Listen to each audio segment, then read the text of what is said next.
Mulher foi condenada a 10 anos de prisão após criticar governo nas redes sociais. Sentença reforça clima de repressão sobre o regime, que usa a lei contra ódio para perseguir opositores. Se eu te dissesse que isso aconteceu no Brasil, você não iria se assustar e provavelmente achar bem plausível. Mas na verdade isso aconteceu ontem, na Venezuela, onde uma lei criada para acabar com o discurso de ódio virou arma na mão do regime do Maduro para perseguir desafetos políticos e acabar com a oposição.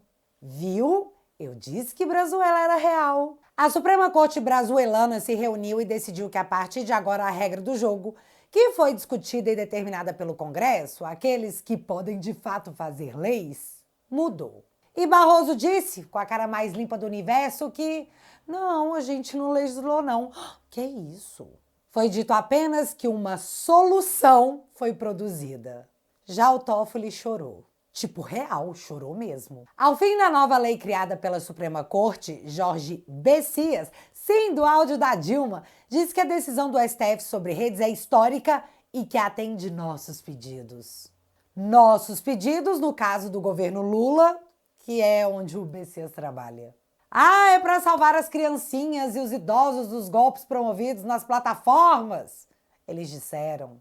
Só que quarta-feira o Alexandre deixou seu comentário dizendo que redes sociais têm um viés político e um modelo perverso. Uma grande preocupação com o viés político das plataformas. Isso vai bem de encontro com a manifestação da Gleisi Hoffmann, onde ela deixou claro, tempos atrás, que a esquerda iria continuar sendo massacrada nas redes se elas não fossem regulamentadas. Então, isso aí de salvar a esquerda nas redes sociais e salvar as criancinhas e os idosos. Eu vou detalhar para vocês o que a Suprema Corte definiu no fim da tarde dessa quinta-feira e que muda bastante a forma de comunicação na internet. Pelo medo, é verdade, mas muda. Só que fica aí que eu também vou te mostrar como isso não vai acabar bem, inclusive para a própria esquerda. Só que para eu te explicar de uma forma que você compreenda o que aconteceu, eu preciso dar contexto. E para isso eu vou usar uma matéria do próprio STF que em março desse ano nos anunciava. STF e UNB lançam um livro sobre desinformação e futuro da democracia. Obra tem artigos de ministros do Supremo e especialistas em diversas áreas. E aqui vai a minha interpretação, beleza? O livro está disponibilizado para que você baixe de forma gratuita e que você faça a sua interpretação. Mas eu já te adianto, meu amigo. Coragem. Então, esse livro aí já exaltava a Suprema Corte como uma guardiã da democracia digital por ser uma combatente das fake news, do discurso de ódio e da desinformação. Há 4 anos atrás, Toffoli já dizia... É um tema, quem é o editor disso? E nós, enquanto judiciário, enquanto Suprema Corte, nós somos editores de um país inteiro, de uma nação inteira. E ontem essa frase se materializou. Eles se tornaram os editores da internet de forma autodeclarada e sem nenhum voto do povo.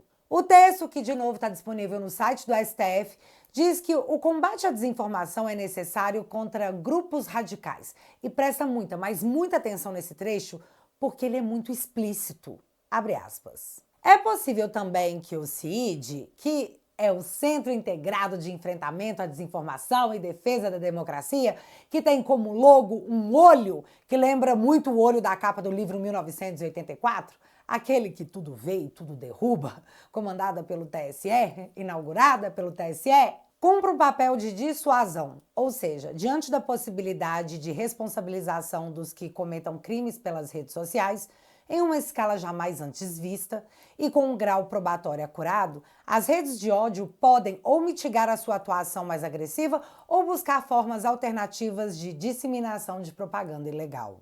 Agora se liga nesse trecho, que coisa maluca! A dissuasão deve ter efeito, sobretudo, na sedução que o extremismo exerce sobre candidaturas de partido de centro-direita, que muitas vezes são capturadas pelo discurso extremista como forma de ganhar adesão eleitoral mais ampla, principalmente quando tem como principais adversários partidos de esquerda.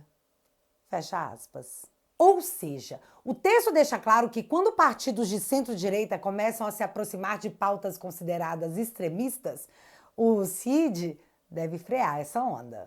Afinal, a direita vai estar sempre no lado oposto da esquerda, que é santa, tá? Janones, que admitiu rachadinha, tá aí, deputado, fazendo vídeo acusando o Nicolas de ter votado pelo aumento da conta de luz, quando ele mesmo votou para que isso acontecesse. Isso é absurdo em tantas camadas, porque cria uma espécie de centralismo eleitoral disfarçado.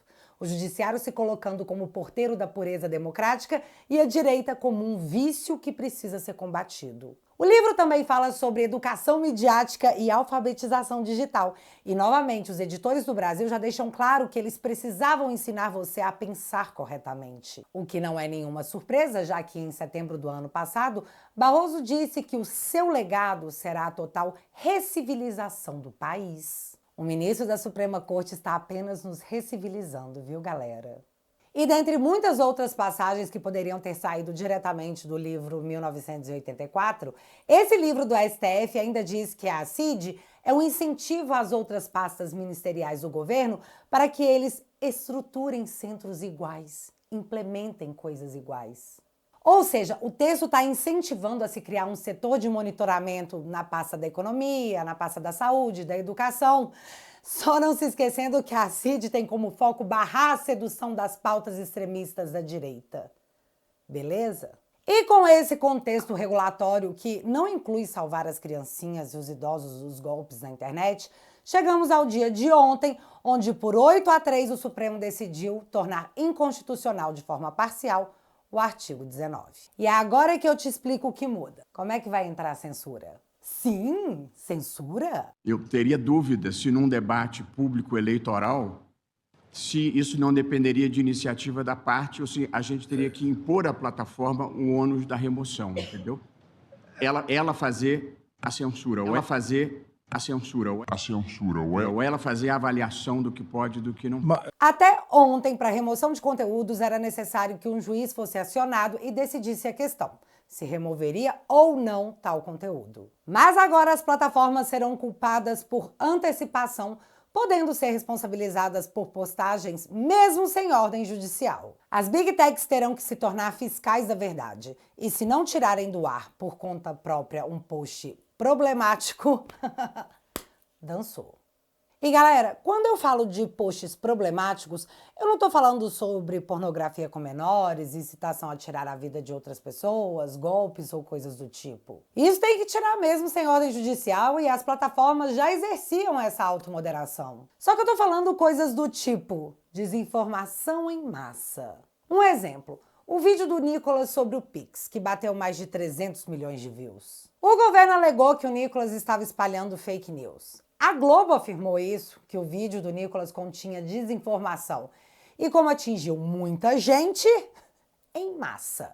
Só que nós sabemos que não existia nenhuma mentira naquele vídeo. E aí fica a dúvida de como que fica. A partir de agora, se o governo notificar extrajudicialmente a plataforma alegando desinformação e dando seus argumentos que eles acreditam serem verdadeiros, o vídeo teria que ser derrubado? Na dúvida, a plataforma vai derrubar sim, senão ela mesma será punida. E esse é o ponto em questão, a subjetividade do que é desinformação, já que estamos na era da pós-verdade. O que você escuta nem sempre é a verdade absoluta. Muitas vezes é só uma opinião, porém em outras é só uma narrativa. As narrativas agora terão peso de verdade? Eu, se quiser vencer uma batalha, eu preciso construir uma narrativa para destruir o meu potencial inimigo. Eu vou em lugar que as pessoas nem sabem aonde fica a Venezuela, mas sabem que a Venezuela tem problema da democracia, que o governo não tem das contas.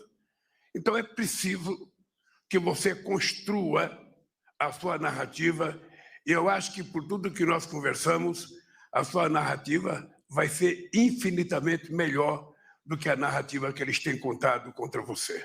As redes também terão que criar regras internas e apresentar para o Estado o que elas estão fazendo para atender à ordem da Suprema Corte, tipo relatórios anuais, regras revisadas, canais de denúncias e representantes no Brasil. E essa eu não entendi. Isso já não existia? Porque várias decisões já foram tomadas alegando que era lei no Brasil que as plataformas tivessem representantes legais em solo brasileiro. Se essa lei já existia, por que colocar de novo? Ou será que ela não existia? Pois é, fiquei meio que na dúvida aqui. A Suprema Corte também criou o dever de cuidado. Mas que jossa seria essa? Aparentemente, a ideia é que as redes sociais têm a obrigação de agir ativamente, ou seja, elas mesmas cometerem a censura das publicações para evitar a propagação de conteúdos que o STF considere, abre aspas, manifestamente ilícitos ou danosos à democracia e aos direitos fundamentais. E aí eu lembrei de outra fala que explica muita coisa. E eu sei, muita gente fala que, ai, Bárbara, eu não consigo ouvir a voz dele. Mas, meu amigo, você tem que ouvir, porque conhecimento é a única coisa que ninguém pode tirar de você. Há uma instrumentalização das redes sociais por grupos econômicos e ideologicamente fascistas de extrema direita para corroer a democracia por dentro. Esse é o grande desafio hoje de quem defende a democracia. As redes sociais, instrumentos de uma ideologia nefasta, que é o fascismo, com um discurso de ódio, com um discurso misógino, com um discurso fascista, nazista, homofobia. Como que isso foi possível? A eleição de ontem, na Alemanha, 20% do partido de extrema-direita. Nós não estamos falando de qualquer país, nós estamos falando da Alemanha. Como que isso foi possível? O fascismo, a extrema-direita, recuperando o terreno eleitoral. Hoje é o discurso de 20% da Alemanha, de muito mais por cento no Brasil.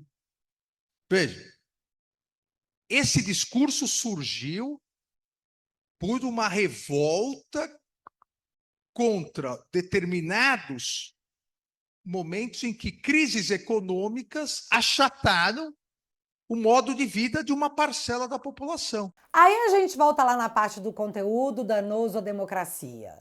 Alexandre deixa claro que a extrema-direita, com seu discurso, corrói a democracia. Então você já pode imaginar quem será a maioria punida pelo dever de cuidado das redes, né? Spoiler, não é o Janones.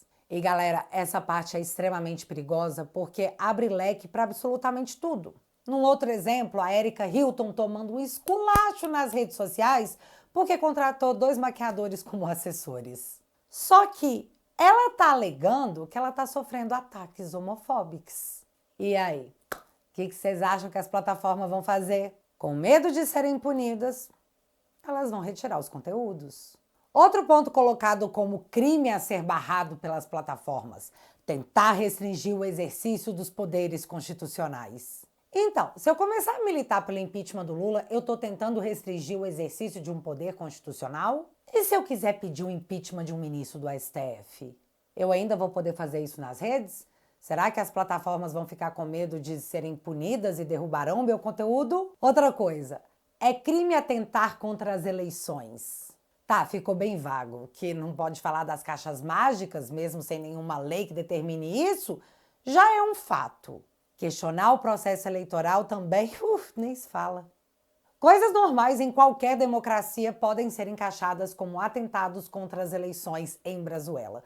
E provavelmente também serão imediatamente derrubadas. Porque o tal do dever de cuidado deixa claro, ou a rede social resolve, ou o Estado vai cair de pau na rede social. A censura privada, terceirizada, está instituída. E isso é fato.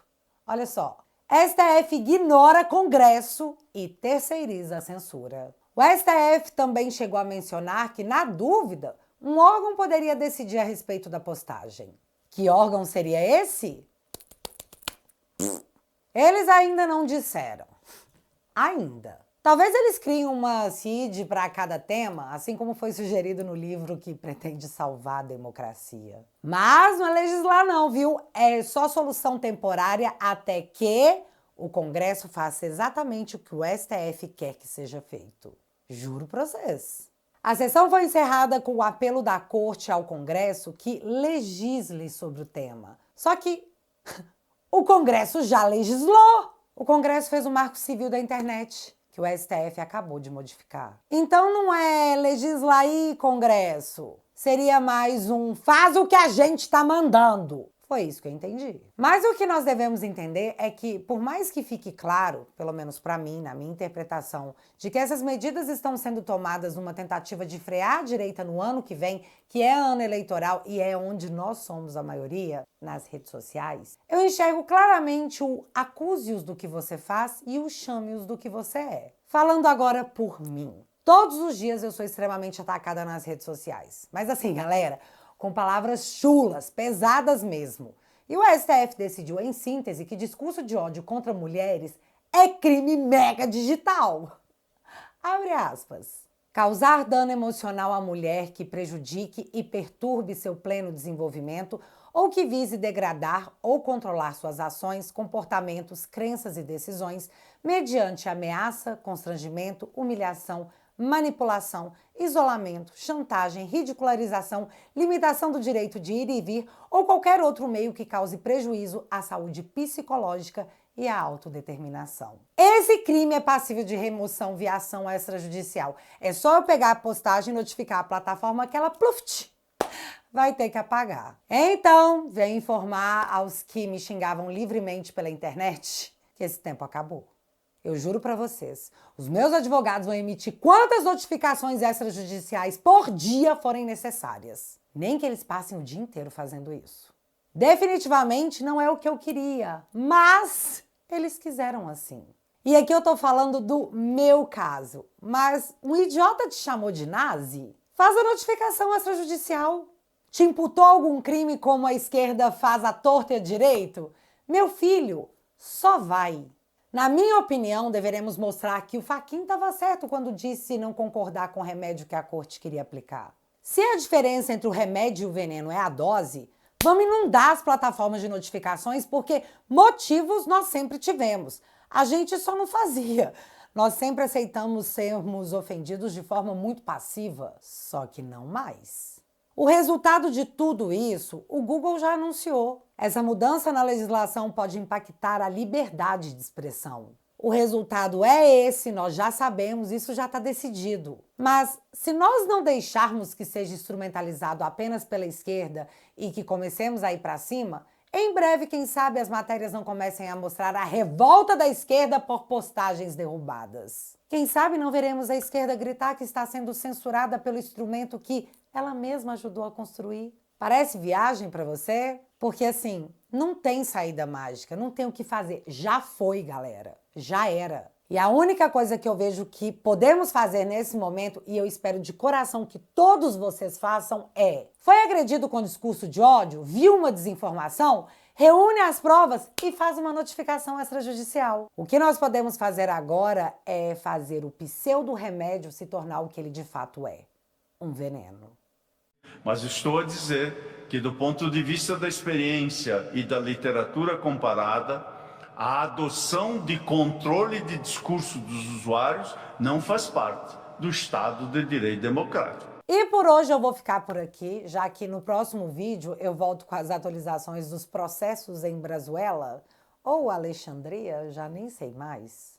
Portanto, curte esse vídeo para que mais pessoas saibam o que aconteceu, mas não deixa de se inscrever para não perder as cenas dos próximos capítulos que, para variar, em nossa República Democrática Brazuelana, foram lamentáveis. Mas que não passarão sem consequências. Independente do que eles fizerem, ano que vem nós faremos a maioria no Senado, vamos eleger o presidente, e do jeito que a Câmara tá, a gente vai lá e ocupa também. Aí teremos, enfim, o remake da saga Para Salvar a Democracia, versão 4K. Ser resiliente é difícil, ser paciente também. Mas aguenta aí. Tá quase. Combinado? E já que você ficou até aqui... Pra gente construir um Brasil com liberdade para as nossas próximas gerações, precisamos trazer mais gente pro nosso lado da trincheira. É por isso que eu quero te convidar para entrar pra minha família. Com seu apoio, a nossa mensagem vai alcançar cada vez mais pessoas. Enquanto a grande mídia atua como uma rede estatal da comunicação do governo, os vídeos do Te Atualizei são assistidos por cerca de 700 mil pessoas todas as semanas. O nosso trabalho de formiguinha está competindo com unhas e dentes contra as invencionices oficiais que são divulgadas pelos jornalistas. Por isso, a gente entende o desespero da turminha das trevas em regulamentar o que a gente pode ou não dizer na internet. Nós estamos construindo uma força cultural capaz de desafiar a censura que foi colocada no Brasil. Se você quiser ser o meu sócio, meu parceiro nessa jornada que apenas começou, eu te convido a entrar para minha família. Na Família Te Atualizei, você vai receber acesso a todos os meus documentários e vídeos exclusivos que nunca foram postados em outro lugar. Toque no link que está fixado no primeiro comentário e entre para a melhor família da internet. Juntos, a gente consegue. Beijo!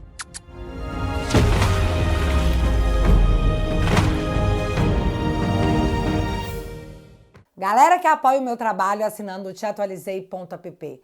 Você já foi lá e descobriu que o aplicativo virou uma rede social onde você pode fazer postagens e trocar ideia com a galera da família que pensa igual você? Além, claro, de, em troca desse super apoio, você receber conteúdos exclusivos para passar raiva na maioria das vezes, é verdade. Mas com aquela pitada de humor que o momento permitia. Com 10 esbanjas por mês, você faz toda a diferença por aqui. E eu sou absolutamente grata pela força que vocês me dão. Porque a gente tem medo sim, mas a gente vai com medo mesmo. Sabe por quê? Porque o presente é deles. Mas o futuro é nosso. Só vem revisionismo histórico. Só vem. E pra galera que não gosta de renovar a assinatura, tem o plano vitalício, onde você leva de brinde esse copo mega exclusivo que não traz o amor da sua vida em 3 dias, mas espanta a prima de cabelo azul do churrasco sem que você precise abrir a boca. Testado e aprovado com sucesso. Portanto, se você quiser e puder, eu vou deixar o link fixado aqui no primeiro comentário e desde já, muito obrigada. Mas agora eu quero saber de vocês. Vocês acham que o Alexandre vai manter o Câmara preso até ele delatar? E a OAB? Vocês acham que vão fazer alguma coisa? Me conta aqui nos comentários que eu quero saber. Se você ainda não é inscrito aqui no meu canal, meu amigo, se inscreve e deixa seu like, porque você já sabe. Acontecendo alguma coisa de relevante ou irrelevante, a gente volta. Beijos, galera! Fui!